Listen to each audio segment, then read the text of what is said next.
This is Lecture 11 in the course The State of the United States Economy and Society. Most of us live in towns and cities. We're totally dependent on others to produce the food we require, yet there are significant threats to our food supply. Climate change, conversion of agricultural land to other uses, and the high cost of agricultural land each requires a public policy response that will result in sustainability of our essential land resources. About 920 million acres of land across the United States is dedicated to agriculture. Some of the best land is under increasing pressure from sprawling development. One consequence is to drive up land prices to a level that prevents younger adults who would like to enter farming from acquiring or even leasing sufficient acreage to be profitable. The U.S. Department of Agriculture estimates that at least 30% of U.S. farmland is owned by non-operators who lease land out to actual farmers. For investors, farmland has outperformed most other asset classes for the last 2 decades, delivering an average return of 12% per year. The U.S. Department of Agriculture's 2015 report on foreign investment in U.S. agricultural land found that at least 26.8 million acres of privately held farmland were held by foreign owners. A doubling of forest acreage occurred between 2005 and 2015. Chinese investors now own over 400 U.S. farms. The Chinese-owned Smithfield Food now owns 146,000 acres of U.S. farmland. These acquisitions are part of a broad global strategy to gain greater control over the supply chain for imported agricultural products. There is growing concern in the United States over food security. 6 states, Hawaii, Iowa, Minnesota, Mississippi, North Dakota, and Oklahoma, have banned foreign ownership of farmland. Overall, Canadian individuals and entities own the most land at 4.7 million acres, valued at $4.6 billion. Netherlands is a close second at 4.5 million acres, valued at $6 billion. Investors from those countries also hold significant forest land investments. Without doubt, the greatest natural threat to agricultural production is declining rainfall in many parts of the country. The nation's primary aquifers are also in decline, with the result that wide areas of land in arid regions may eventually no longer be able to rely on irrigation for cultivation of crops. The Ogallala Aquifer, whose total water storage is about equal to that of Lake Huron in the Midwest, is the single most important source of water in the High Plains region, providing nearly all the water for residential, industrial, and agricultural use. The disappearance of this supply of water would cause the value of land in the region to fall dramatically and, potentially, a great migration of people from the region. The aquifer supports nearly 1/5 of the wheat, corn, cotton, and cattle produced in the United States. Crops provide grains and hay for confined feeding of cattle and hogs and for dairies. The cattle feedlots support a large meatpacking industry. All this is threatened by the loss of access to water, but conservation efforts are hampered by counterproductive subsidies that drive wasteful water consumption. Some far-sighted farmers are responding to these challenges. Even as they pursue efficiencies in irrigation, many are shifting from water-intense crops like cotton to wheat. Still others, notably in West Texas, are converting back to non-irrigated dryland agriculture, a recognition of the stark limitations of irrigation dependency. Despite the economic importance of agricultural production, the preservation of water resources has not been addressed by the states that share and are dependent upon the aquifer. The total value of U.S. agricultural exports in 2018 was $144 billion, up from $140.2 billion in 2017. Food exports also represent an important driver of the U.S. economy. Farmers now have to factor in the effect of the Trump administration's trade policies. As of the 5th of August, China halted imports of U.S. agricultural products. Farmers in North Dakota, who have spent millions of dollars on grain storage and rail loading infrastructure to handle a five-fold increase in soybean production over the last 20 years, have been hit hard by 2 years of lost sales to the Chinese. An important lesson not all farmers have learned is the risk of growing a single crop. In the short run, monoculture reduces costs of production, but exposes the farmer to crop failure or unforeseen falling prices and or demand reduction. The environmental damage caused by monoculture production is also potentially devastating. David Widmar, an agriculture economist at Purdue, explains that the U.S. producers have been diversifying for several decades in order to protect themselves from declining demand of prices for specific commodities. He writes, "It is also important to recognize that the types of agricultural products the United States exports have shifted through time.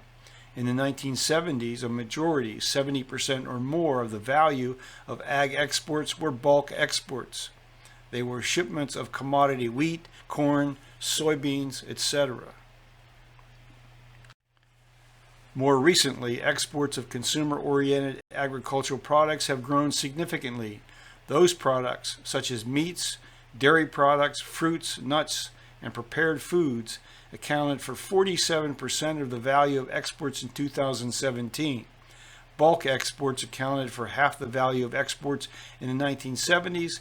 Today they are at 35%. Agriculture exports continue to be a primary source of income for U.S. farmers. However, increasing production in other countries continues to exert downward pressure on global commodity prices. Chaotic weather across the nation, whether prolonged drought, heat, cold, or rain, drives land prices up or down. What few of us appreciate is the fact that we import most of the seafood we consume and over 1/3 of our fresh produce. California farmers produce most of the fruits, vegetables, and nuts grown in the United States. A major reason is the amount of land watered by irrigation. However, water shortages in the Central Valley brought down farmland prices even as commodity prices, as for almonds, have fallen. An analysis by National Oceanic and Atmospheric Administration indicates that the number of acres affected by drought conditions increased by 48% during 2018. Californians finally got relief during the winter of 2018 and 2019. This lake near Santa Barbara returned to 80% of capacity in March. During the month of January, storms added more than 580 million gallons of water to reservoirs across the state. However, there are still many communities across California that continue to rely on water deliveries by tanker. The well water for some 100 communities is contaminated by naturally occurring toxins like arsenic, as well as agricultural runoff and wastewater dumps. During the drought, it was not uncommon for farmers in the San Joaquin Valley to pay nearly $1,300 per acre foot of water. The organic food market in the United States hit $52.5 billion in sales in 2018, accounting for 5.7% of the food sold in retail channels in the U.S. Fruits and vegetables continue to be the largest organic food category, totaling $17.4 billion. There are now around 17,700 organic farms in the U.S. with 6.5 million harvested acres. It is estimated that 40% of the food produced is never consumed, is discarded, and ends up in landfills. Moreover, 1/4 of all water used in the U.S. is lost due to food waste. And of course, producing this food consumes a huge amount of fuels that is simply wasted. Americans waste about a pound of food per person each day, which comes to 150,000 tons of food tossed out by U.S. households every day. Too little thought is as yet given to the environmental damage caused by the methane generated by all of the rotting food in our landfills. Every year, the amount of food waste generated is around 38 million tons, only 5% of which is diverted away from landfills and incinerators. Growing this food requires 30 million acres of land, 780 million pounds of pesticides, and 4.2 trillion gallons of irrigated water. In response, some cities have adopted ordinances that require restaurants to separate all compostable materials from other waste. Food kitchens providing meals to low-income individuals are forming partnerships with restaurants and other organizations to recover unconsumed food. Colleges have started compost programs utilizing cafeteria scraps. Elsewhere, college students are delivering cafeteria leftovers to local food shelters. Another positive development is that at least a few of the world's largest food companies are measuring and publicly reporting on their food loss and waste. In the United States, Campbell Soup Company, Kellogg Company, Unilever, and Walmart all have active food loss and waste reduction programs. In many U.S. cities, areas have been abandoned by industry and residents. Slowly, some of these areas are being converted into community gardens and urban farms. The city of Detroit, which in 2013 had some 200,000 vacant parcels of land, passed the new urban agricultural ordinance.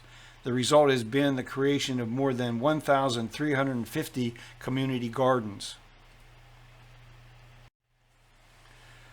One company, Hance Woodlands, owned by Detroit resident John Hance, acquired 1,500 parcels in 2013 with plans to establish a large urban farm. Opposition from community groups and city officials concerned about one individual gaining control over a large amount of land, even if currently abandoned and having almost no sales value, forced Hance to change his plans. He purchased 150 acres of land at $200 per acre from the city. Hance demolished 50 blighted buildings, cleared the land of trash and weeds, and began to plant trees with the intent of eventually harvesting the timber.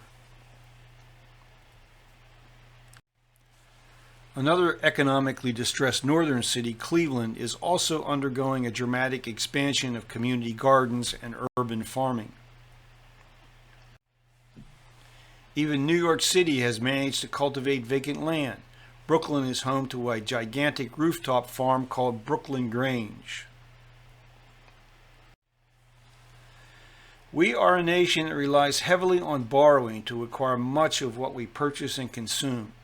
Our government at all levels also borrows in order to fund the construction of new infrastructure as well as to balance budgets. In short, we are at risk of death by debt strangulation. We will explore these issues next.